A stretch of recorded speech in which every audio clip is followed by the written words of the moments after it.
मित्रों, जब भी हम एशिया की largest fresh water oxbow lake की बात करते हैं तो हमारे दिमाग में एक ही क्वेश्चन आता है कि वह कौन सी है। तो वह इस वीडियो में हम पढ़ने वाले हैं। उसके अलावा जब हम एशिया की second largest fresh water lake की बात करते हैं तो हमारे दिमाग में एक बात आती है कि एक रिवर है जो कि झेलम रिवर, एक लेक है जो झेलम रिवर के ऊपर पड़ती है जिसका नाम है वुलर लेक। तो आखिर हम इस वीडियो में इन लेक्स के बारे में क्यों पढ़ने वाले हैं and why we are studying about the all the rivers and lakes in this video, तो वो हम डिस्कस क्यों करने वाले हैं। इसका यह कारण है क्योंकि UPSC previous year question paper के अंदर आपसे इसके बारे में क्वेश्चन पूछा गया था। क्वेश्चन यह था कि भाई Jhelum river passes through the Wular lake, Krishna river directly feed Kolleru lake, meandering of Gandak river formed the Kanwar lake.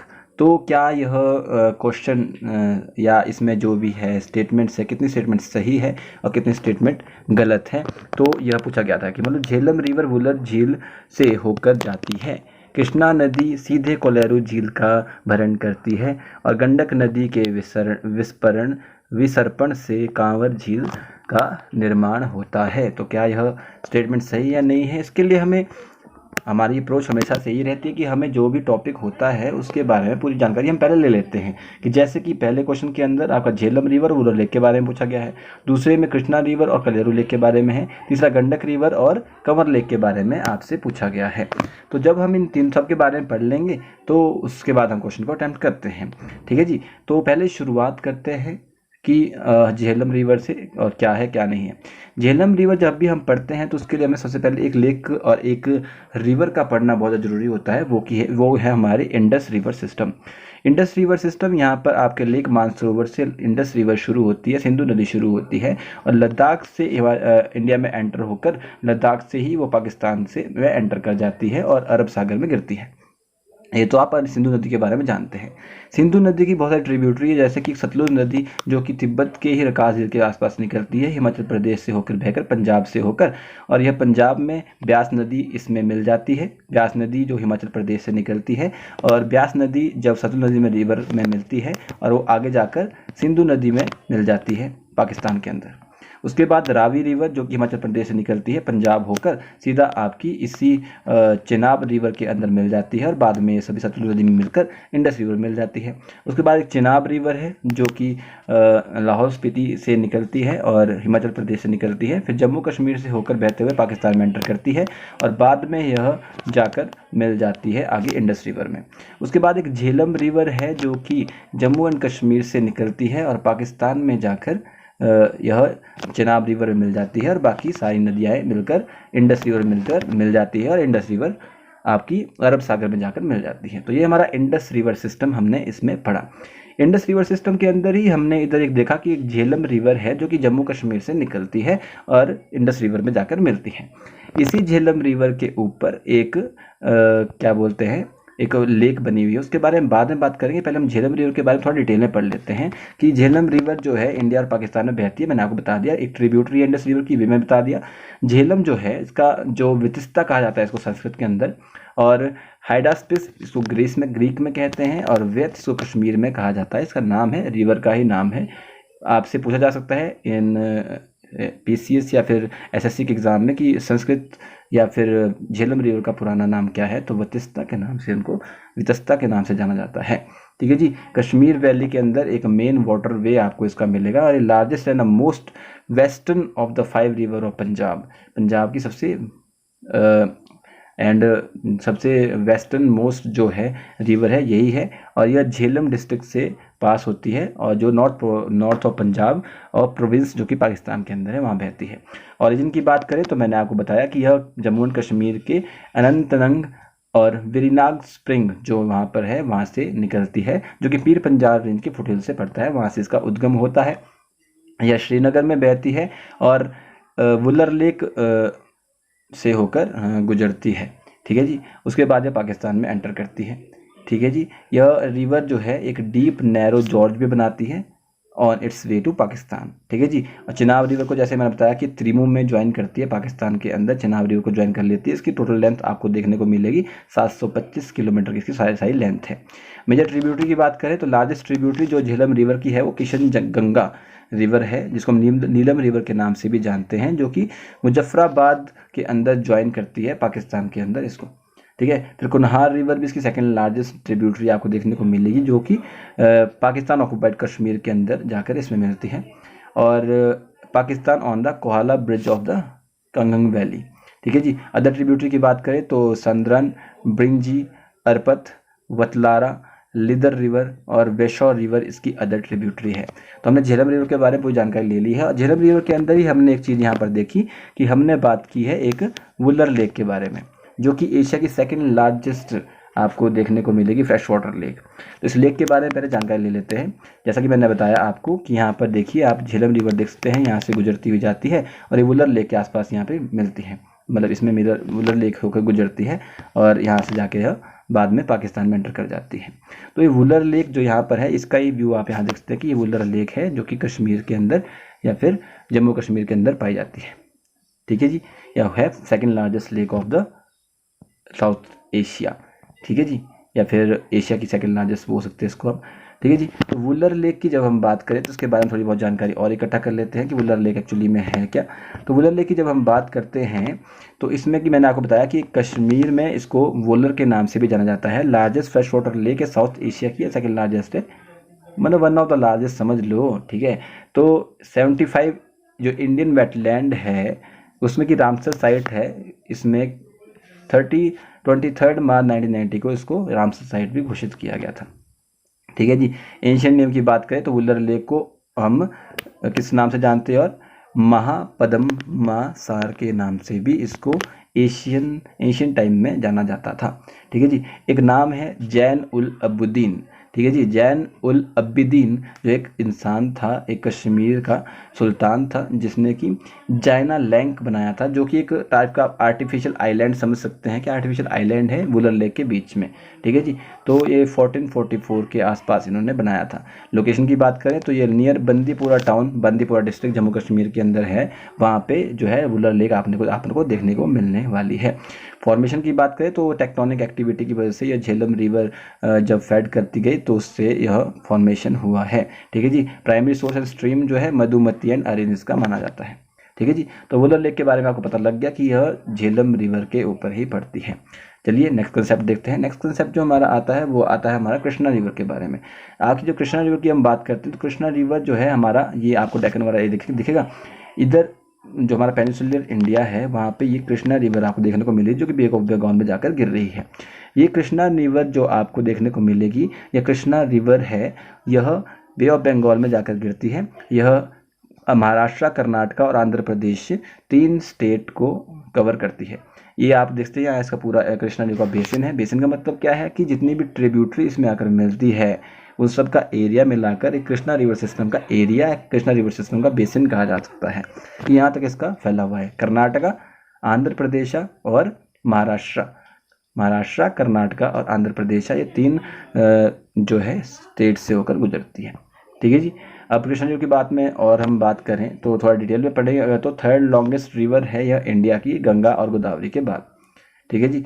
ये 4th लार्जेस्ट रिवर है in term of water flow की बात करें तो इंडस, गंगा और गोदावरी के बाद यह इसका 4th लार्जेस्ट वाटर फ्लो आपको इंडिया में देखने को मिलेगा। 1400 किलोमीटर के आसपास इसका एरिया है और बे ऑफ बंगाल में गिरती है, मैंने बता दिया है।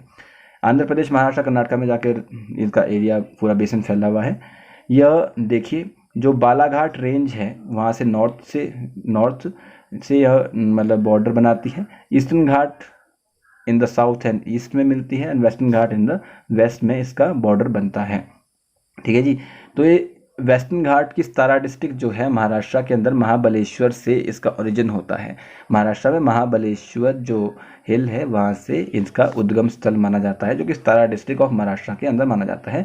लेफ्ट हैंड ट्रिब्यूटरी की बात करें, अब जैसे left hand tributary, right hand tributary क्या होती है, जैसे मान लो ये कृष्णा रिवर यहाँ से यहाँ पर बह रही है तो लेफ्ट होगी इसकी, अब यहाँ से इसका माउथ इस साइड को है तो लेफ्ट इसकी ये वाली होगी, राइट इसकी ये वाली होगी। ठीक है जी। तो लेफ्ट बैंक ट्रिब्यूटरी इसकी जो है एक भीमा रिवर यहाँ से आकर मिलती है इसमें, फिर डिंडी रिवर आकर मिलती है, फिर पेदावागु मिलती है, फिर मूसी, फिर पालेरू और फिर मुन्नेरू, ये रिवर इसकी लेफ्ट बैंक ट्रिब्यूटरीज आती है।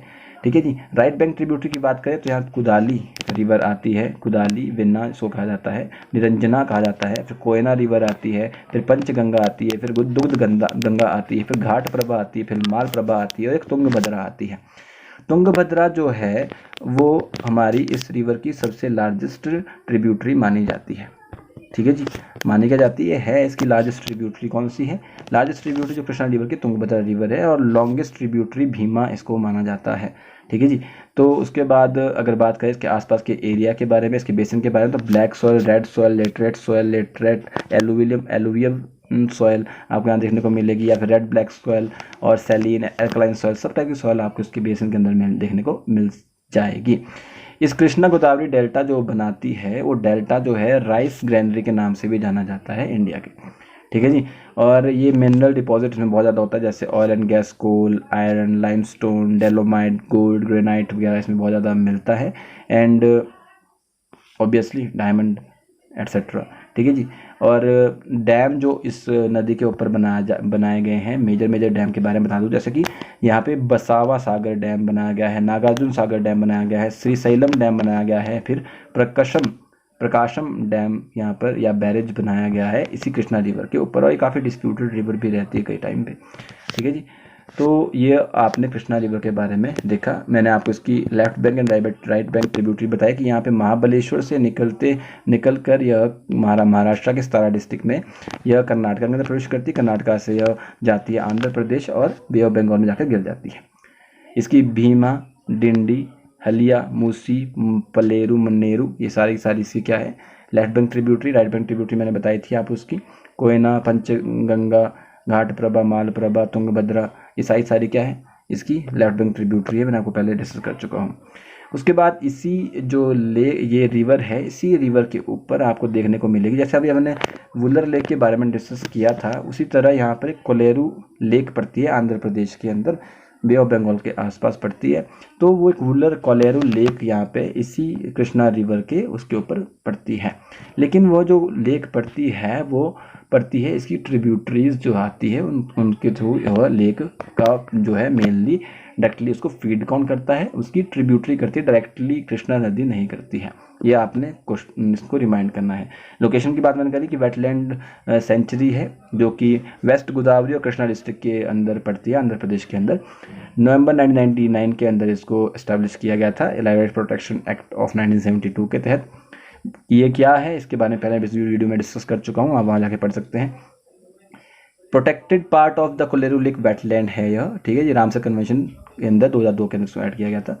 ये क्रूशियल वेटलैंड इकोसिस्टम भी आपको देखने को मिलेगा। Stop over point for migratory birds आपको यहाँ देखने को मिलेगा। फ्लोरा और फोना की बात करें यहाँ पर तो aquatic plants, submerge macrophytes and wetland vegetation आपको यहाँ देखने को मिलेगा। फोना की बात करें तो great cattle egret, pied kingfisher, small blue kingfisher आपको देखने को मिलेगा। अलग अलग तरह के फोन आपको यहाँ देखने को मिलेंगे। की फैक्ट्स की बात करूँ थोड़ी बहुत तो लार्जेस्ट फ्रेश वाटर लेक आपको देखने को मिलेगी इंडिया के अंदर, वो है कोलेरू लेक। ठीक है जी। और आंध्र प्रदेश के अंदर लोकेटेड है यह। ठीक है, गोदावरी और कृष्णा डेल्टा के बीच में, और एक रेजर्वर है, नेचुरल है। ठीक है जी। और डायरेक्टली फेड किया जाता है सीजनल बुदामेरू एंड तमिलेरू स्ट्रीम के थ्रू। ये जो है तमिलेरू एंड जो बुदामेरू है, ये दो स्ट्रीम जो है कृष्णा रिवर की ट्रिब्यूटरी है। ठीक है जी। अगर ट्रिब्यूटरी है डायरेक्टली कृष्णा रिवर इसको फेड नहीं करती है। हैबिटाट है बहुत सारे माइग्रेटेड बर्ड्स के लिए, और वाइल्ड लाइफ सेंचुरी 1999 के अंदर बनाया गया था इसको, जैसा कि मैं आपको बता चुका हूँ। और ये हमारा वुलर लेक नहीं कोलेरू लेक के बारे में सारी जानकारी हमने ले ली। जैसा कि मैंने आपको बताया कि ये था आपका कोलेरू लेक के बारे में। इसकी कृष्णा रिवर की ट्रिब्यूटरी इसको फेड करती है, ना कि कृष्णा रिवर डायरेक्टली फेड करती है। ठीक है जी। आगे चलते हैं। आगे हमारा जो होने वाला है वो मेजर रिवर पढ़ने वाले हैं किसकी, जो है वो है बिहार की। मेजर रिवर जब हम बिहार की पढ़ते हैं तो उसके अंदर एक बात है कि बिहार में से गंगा रिवर जाकर भी बहती है। गंगा रिवर की जो मेनली ट्रिब्यूटरी जैसे घाघरा नदी, गंडक नदी, बूढ़ी गंडक, और फिर इसकी बूढ़ी गंडक की एक ट्रिब्यूटरी आती है बागमती, फिर कमला किसकी ट्रिब्यूटरी है, कोसी नदी की, फिर और महानंदा नदी जो है इसकी लेफ्ट बैंक ट्रिब्यूटरी आपको देखने को मिलेगी बिहार के अंदर। वैसे ही सोन नदी, पुनपुन नदी, फाल्गु नदी, किऊल नदी और अजय यहाँ पे देखने को मिलेगी इसकी राइट बैंक ट्रिब्यूटरी आपको गंगा रिवर की, जो कि बिहार के अंदर मिलती है। उसके अंदर ही जब मैंने बात की कि इसी गंगा रिवर के अंदर जो एक इसकी ट्रिब्यूटरी है वो ट्रिब्यूटरी है गंडक और बूढ़ी गंडक। एक गंडक और बूढ़ी गंडक रिवर के बारे में इस क्वेश्चन था हमारे को, देखा था हमने पहले। तो गंडक रिवर के बारे में हम थोड़ी जानकारी और ज़्यादा ले लेते हैं कि गंडक रिवर है क्या। तो गंडक रिवर जो है इसको हम गंडकी या फिर नारायणी रिवर के नाम से भी जानते हैं नेपाल के अंदर, ठीक है जी। और ये flow through the northern part of India and Nepal के अंदर बहती है। Valmiki national park and tiger reserve आपको बिहार के अंदर एक इसकी के बैंक के ऊपर देखने को मिलेगा। सोर्स की बात करें तो यह गंडक रिवर ओरिजिनेट होती है 7620 मीटर की हाइट के ऊपर, ठीक है जी, north of Dhaulagiri in Tibet near Dhaulagiri in Tibet near Nepal border. Drainage system की बात करूँ तो टोटल ड्रेनेज बेसिन एरिया जो है गंडक रिवर का वो है 29,705 स्क्वायर किलोमीटर का एरिया यह पूरा कवर करती है। यह बिहार और उत्तर प्रदेश में बहती है और गंगा रिवर को पटना में जाकर और जस्ट डाउनस्ट्रीम ऑफ हाजीपुर में यह मिल जाती है गंगा रिवर के अंदर। ट्रिब्यूटरी की बात करें तो मेजर ट्रिब्यूटरी जो है गंडक रिवर की वो है मैनगाड़ी, बारी, त्रिशूली, पंचंद, सरहद और बूढ़ी गंडक, ठीक है जी। तो ये आपकी देखने को मिलेगी। ये आप वुलर देख सकते हैं यहाँ पर, वुलर लेक आप कंवर लेक आप यहाँ देख सकते हैं, जो कि गंडक रिवर के ऊपर नहीं, बूढ़ी गंडक रिवर इसका जो है मेजर वो सोर्स रहता है, ठीक है जी। तो ये आपको देखने को मिलेगा। तो ये हमने अगर कंवर लेक की बात हम फिर से करेंगे तो largest fresh water oxbow lake, मैंने आपको इसके बारे में बात की थी कि एक फ्रेश वाटर ऑक्सबो लेक है। ऑक्सबो लेक का मतलब क्या होता है कि जब रिवर इस तरीके से बहती है ना, इस तरीके से बहती है, तो वो जो ये एरिया होता है इसको ऑक्सबो, इसकी वजह से जो लेक बनती है ना ऐसे, तो इसको क्या कहा जाता है, ऑक्सबो लेक कहा जाता है, ठीक है जी। तो इसको बोलते हैं ऑक्सबो लेक, ठीक है। Largest oxbow fresh water oxbow lake जो है एशिया की देखने को मिलेगी। इसका दूसरा नाम है कबरताल झील के नाम से भी इसको जाना जाता है, ठीक है जी। ये गंडक, बूढ़ी गंडक रिवर की मेंडरिंग से फॉर्मेशन इसका होता है कि जो कि गंगा रिवर की ट्रिब्यूटरी है, ठीक है जी। इंडो गंगेटिक प्लेन्स बनाती है यह, ठीक है जी। और बाकी सारी चीज़ें यहाँ पे आप इसको देख सकते हैं। 5 क्रिटिकल एंडेंजर्ड स्पीशीज़ भी आपको इस एरिया के अंदर मिलेगी, 3 वल्चर्स भी मिलेंगे। और थ्रेट क्या है कि वाटर मैनेजमेंट एक्टिविटीज़ जैसे ड्रेनेज, वाटर एब्स्ट्रक्शन या डैमिंग, कैनलाइजेशन की वजह से इसको थोड़ा सा, इसका वाटर वेज थोड़ा सा जिसका थ्रेट के अंदर है, ठीक है जी। तो इस वजह से यह कंवर लेक जो है आपकी न्यूज़ के अंदर थी। तो हम क्वेश्चन को अटैम्प्ट करेंगे। क्वेश्चन क्या था आपका? क्वेश्चन था आपका कि झेलम रिवर पास करती है वुलर लेक को, तो यह स्टेटमेंट तो सही हो जाता है क्योंकि हमने इसके बारे में पढ़ा है। Krishna river directly feed Kolleru lake, तो नहीं, यह गलत हो जाएगा। फिर meandering of Gandak river formed Kanwar lake, तो यह स्टेटमेंट सही है। क्यों सही है? क्योंकि गंडक रिवर ही जो है मेंडरिंग से ही कंवर लेक का निर्माण होता है।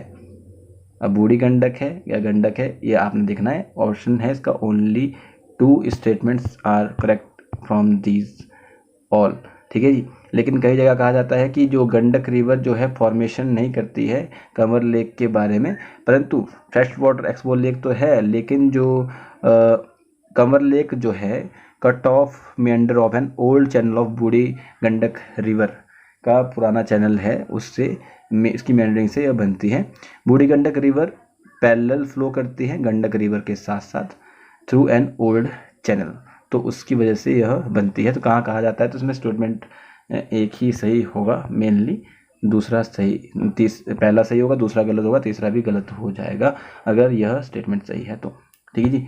मेनली हमारा कंसेप्ट जानना यहाँ पर जरूरी था, जो कि हमने जान लिया है, ठीक है जी। तो क्या आंसर हो जाएगा आपका? इसका आंसर हो जाएगा, इसका आपका ओनली 2 नहीं होगा, इसमें ओनली 1 आपका आंसर हो जाएगा, क्योंकि यह मेंडरिंग ऑफ गंडक रिवर तो है, लेकिन बूढ़ी गंडक की जो इसके पैरेलल में बहती है उसकी वजह से जो है इसका फॉर्मेशन होता है। बाकी पहली स्टेटमेंट सही है, दूसरी गलत, तीसरी भी आपके यहाँ गलत हो जाएगी, तो only 1 is the answer. So that's all about this question. Hope so आपको वीडियो समझ आया होगा। लाइक डिसलाइक करके अपना फीडबैक जरूर दीजिएगा। मिलते हैं नेक्स्ट वीडियो में, तब तक के लिए जय हिंद, जय भारत।